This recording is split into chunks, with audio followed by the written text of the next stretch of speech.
Take you to some of the reactions from yesterday when we asked the question, is democracy safe in the hands of the current crop of politicians? Let's get to your email feedback.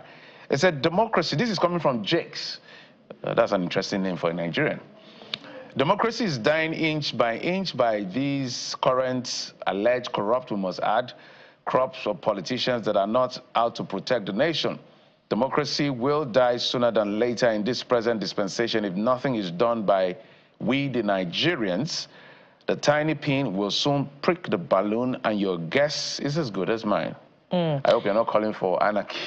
We don't want anarchy. Yeah. We will democratically fight the cause for democracy. All right? Yeah, indeed. And this one is from Mukichi, who says, while Nigerian democracy faces serious risks from political greed, weak institutions, and electoral malpractice, it is not yet doomed.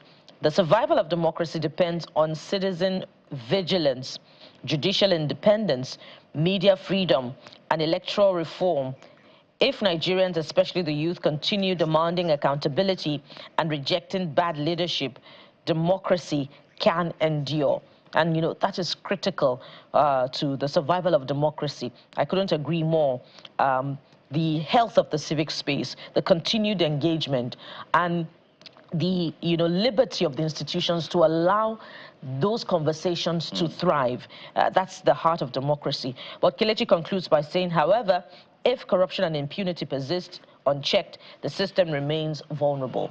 Absolutely, from Kelechi, those are your thoughts. Let's read from Jesse Habella. Jesse Habella writes, what is the essence of June 12 if those who truncated our fragile democracy then are still being celebrated, even in a democratic era? The worst part of it is the fact that June 12 was recognized by President Buhari, who was part of the junta that dethroned a democratically elected government.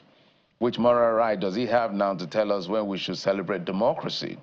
Again, our current crop of democratic leaders, perhaps making it look like the military junta did well by delving into politics then, because of the abysmal performance of these people in public offices.